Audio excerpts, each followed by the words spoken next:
Dash in Berlin has come and gone, and it's time to look back on those predictions and, well, see how wrong I was. For SummerSlam, I'm pretty sure I predicted everything perfectly, and, well, off the rip, I know I got multiple things wrong in here. But let's review the show match by match and talk about what WWE did great and what they probably could have done a little bit better. So the first match of the card was Cody Rhodes defending his undisputed WWE Championship versus the challenging his friend Kevin Owens. And one point I just want to make off the rip, because this has been a staple since WWE has been in creative control by Triple H.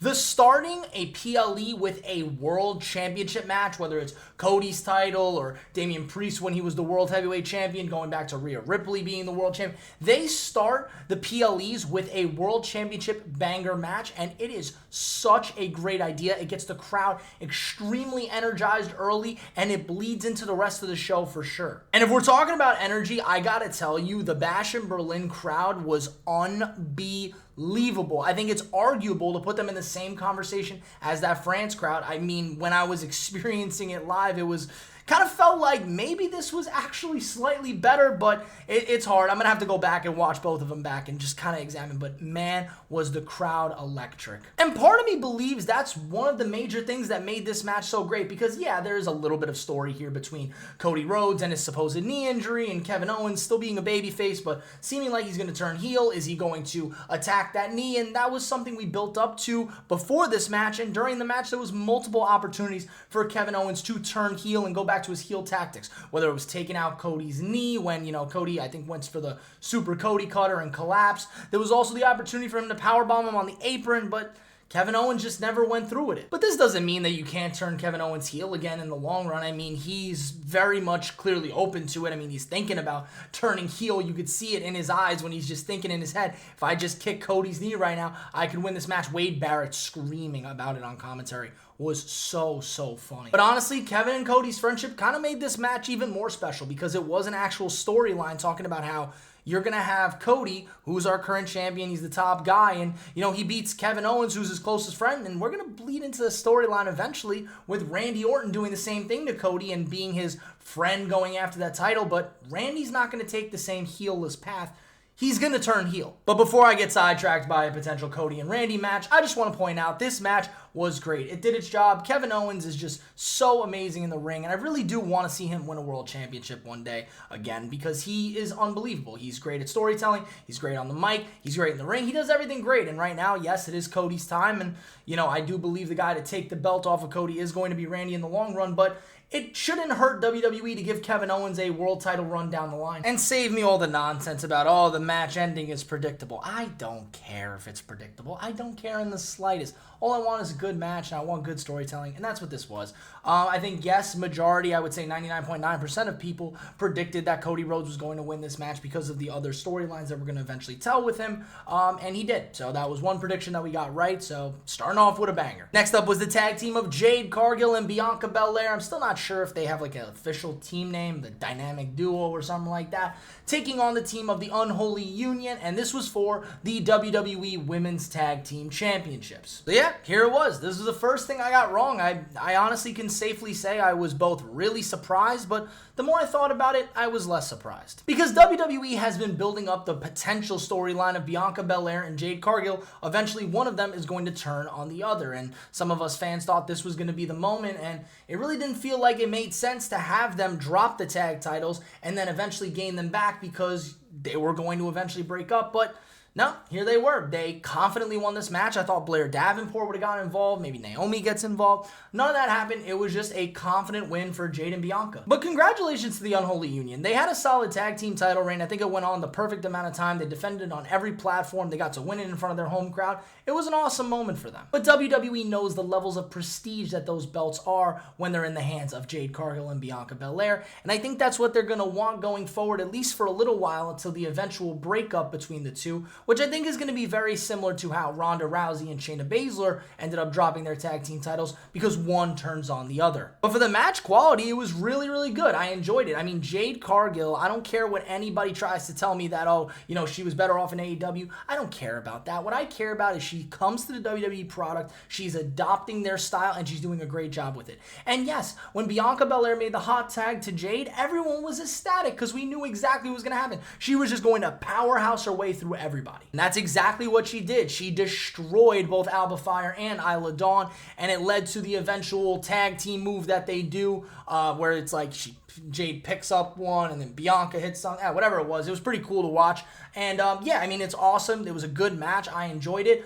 Like I said, I was just a little shocked by the winner. But shocked does not mean disappointed. I was pretty happy with the result of this here. And unfortunately, I did get it wrong, so I'm 1 for 2. Next up, we had Drew McIntyre versus CM Punk 2, which was a strap match. And I'll just briefly explain. The way you have to win this match is by hitting all 4 turnbuckles consecutively before your opponent has a chance to interrupt it by, let's just say, hitting you with some sort of move. Now, there was a lot of theories on the way that this match could go. It was expected to be gruesome. It was expected to be painful. And honestly, I think most people thought CM Punk was going to take a brutal beating, and they honestly both did. Now, CM Punk did show some color in the match in his forehead area, and it definitely built up the intensity of the match. Because these two did exactly what we thought they were going to do. They were basically trying to kill each other. They were whacking each other with the straps. You know, Punk got put through a table. Drew was getting thrown into steps. It was an unbelievable match, just purely because of the high levels of chaos and intensity that went into it. And towards the end of the match, you know, when Punk was going to have to hit all 4 turnbuckles, he stopped on several occasions to make sure to just hit another GTS on Drew McIntyre. It was also a cool moment where CM Punk actually had Drew McIntyre in a sharpshooter, and Drew ended up tapping out, but that doesn't really matter in this match because that's not how you win. But it was a very interesting innuendo to have in there, because it's like, why are we throwing this in there and then also having CM Punk win? Because, you know, if CM Punk would have lost the match, he could use that in a, you know, in a match against Drew and be like, hey, you know, I actually made you tap out. You know, that's just not how the match works. I won the match. And they could go back and forth about it. But that's not what happened. CM Punk beat him clean. It was a great match. He hit about 5 to 6 GTSs on him. And sometimes Drew sells GTS is so funny. He like takes it with the side of his head and then flings his body backwards, but still looks devastating. What was interesting about this was during the post-show, their little press conference that they do, CM Punk said he's done with Drew McIntyre. I mean, he got his bracelet back, he got his win back, and, you know, he wants to go after Gunther in the World Heavyweight Championship. I feel like that's not going to happen, or even if it does, Drew's going to cost him, and it's going to lead to their third and eventual final match. This match was great, and I got the winner right. I think most people also picked CM Punk to win this because you kind of don't expect CM Punk to lose back-to-back, especially against the same guy. So CM Punk did win. I got it right. I'm 2 for 3 now. Next up was the team of the Terror Twins, try to say that really fast, of Damian Priest and Rhea Ripley taking on our Women's World Champion Liv Morgan and Dominic Mysterio in a mixed gender match. I just want to point out, going into this match, I actually felt pretty confident about my prediction of Dominic Mysterio and Liv Morgan winning this one, because we just had 3 straight baby faces and / teams win this, and I thought we were going to have maybe 2 heels win, so felt pretty confident about this, and well, I was wrong. This match was great. The crowd was completely behind Damian Priest, and especially Rhea Ripley, because they chanted for her to come in when Damian Priest was just beating up on Dom. Rhea Ripley came into the ring, and listen, everybody had their own idea of how they wanted this match to go. You know, some people probably even wanted Liv and Dom to win, but everybody and their mother wanted to see the moment where Rhea Ripley and Dominic Mysterio were in the ring at the same time. And that's exactly what we got. And they relived the spot where Rhea Ripley was like hanging back onto the turnbuckle, legitimately just squeezing Dom's head with her thighs. And yes, no matter who posted the video on social media, whether it was WWE or some other account, you knew what the main comments were gonna be. It should have been me. And that's what it was. But outside of that, here came the Judgment Day during the later portions of the match, which was already good up to this point. The Judgment Day came out, nearly cost Rhea and Damian the win, but Damian and Rhea kind of just handled them all, you know, specifically Damian just taking out everybody on the outskirts. And the upsetting thing to a degree is that I thought this was going to be the reason that they did lose. And, you know, it doesn't really help out the New Judgment Day's faction by getting beat by 2 people, despite the fact that they have 5. And a lot of us probably also thought that Jey Uso and Sami Zayn were going to come out and help them out, because Jey Uso and Sami Zayn have to deal with the Judgment Day still. But that's not what we got. You know, we got Super Cena version of Damian Priest and Rhea Ripley just taking out pretty much everybody. I still think eventually we'll get Jey and Sami helping them out, probably in the coming weeks Raw. But overall, this match was solid. Damian Priest pretty much ragdolled Dominic Mysterio the entire match, and when Rhea was in the ring with Liv, she did the same. It was pretty much a fan service win, and that's what we got going into the main event. I actually got this one wrong. Like I said, I thought Liv and Dom were going to win, and the fact that 3 straight baby faces just won, I felt like I was probably in a good shape here, and I thought, with the long-term storytelling that Triple H adores more than anything, we were going to continue to build this story further by giving Liv and Dom the win, but that's not what happened. The Terra Twins win. I'm very intrigued to see how we go from here, because I can't wholeheartedly believe that we're just going to keep telling this Judgment Day versus Judgment Day story forever. I mean, eventually it's got to end, so if we don't get Jay and Sammy coming out pretty soon to help out, I don't think we're going to get anywhere. I think it's just going to eventually separate. I think we're going to get Damian versus Finn. I think we're going to get Liv versus Rhea, and that'll be it pretty much down the long run. But yep, I'm back to 50% because I got this one wrong. Next up would be the main event of the night, which would be Gunther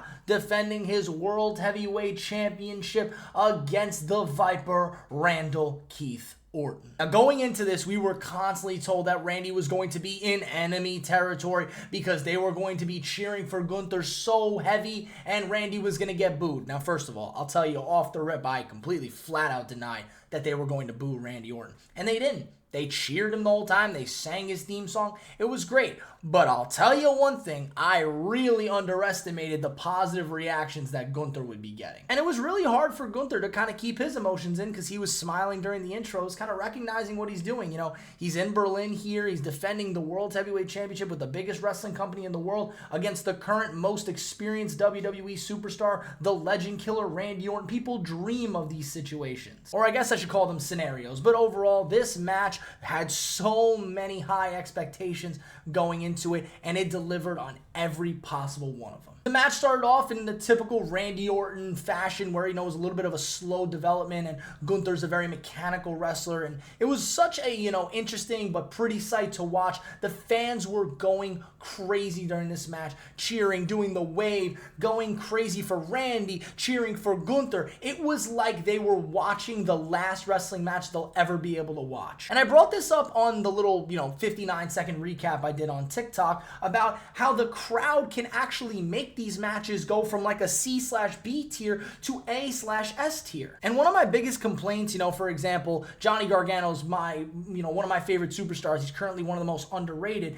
And the way the NXT crowd used to react to him when he would, make his crazy kickouts, used to build his matches up so much further. And now, when he's on the main roster and he's, barely getting the good reactions that he should, it kind of leaves a little bit more of a lackluster taste in them. And that's just why these crowds are so important. It brings in the human emotion that we all have watching these two behemoths go at it. This was exactly what it needed to be. It needed to play on to both superstars were going to be cheered so heavy by the crowd, and they were, and they both knew it. The one thing I will say that I was wrong about is I thought Gunther was going to dominate most of this match, but Randy kind of did. Randy put him through the announce table. He was flipping him onto the announce table before it with his, typical back suplexes onto them. He was pretty much dominating most of the match. But towards the end of the match, Gunther ended up picking up the momentum. The crowd was obviously a little bit more behind Gunther than they were behind Randy, but like I said, cheering both of their names. Gunther ended up picking up the momentum and ended up getting Orton into an opportunity where he could put him to sleep with a sleeper hold. And this is where I kind of got a little upset on live because I really didn't want to see, my favorite superstar of all time be put to sleep when I think, yes, maybe a pin would have probably just been a little bit easier and maybe wouldn't have felt as wrong. I mean, it's okay for Gunther to win this match. He needs to win this match way more than Randy does, in my opinion. I just really didn't like the idea of him being put to sleep. Because while there's plenty of situations where, the pass out finish actually does work for them, like, the whole Bret Hart and Stone Cold situation, I think there's plenty of other times where it makes him look weak, and this was one of the situations where I thought Randy kind of looked weak from just passing out to Gunther's sleeper hold, especially after he dominated pretty much most of the fight. But I don't know, maybe I'm crazy, maybe I'm the only one who thinks it made Randy look a little bit weaker than a typical pin would have, but who knows. Overall, I thought this match was really great. This was one that I got right, so I went 3 for 5. You're not really happy with the results, but, hey, at least I got more right than I got wrong. But overall, I'll give Bash in Berlin an A-. I thought it did a great job. The only reason it's not getting a high A is because I keep those for, specifically overwhelmingly great PLEs, but for the 5-match format that we get for the non-Big 4 PLEs, this was great. It delivered. I think without the crowd being this good, it's probably like a B, B minus, but the crowd just pushed it so much into that A tier. And what was important that they also did right was they got the main event right, because I was a little bit worried low-key that they were going to do Cody and Kevin Owens because it's the Undisputed Championship. But no, they didn't. They made that the first match, and they gave Gunther the rightful decision, was making Gunther and Randy the main event of the show. It worked out brilliant. The crowd was all over it. It was great. That's my reactions to the A- Bash in Berlin card. Let me know what you all thought in the comments down below. I'll catch you guys next time. Peace.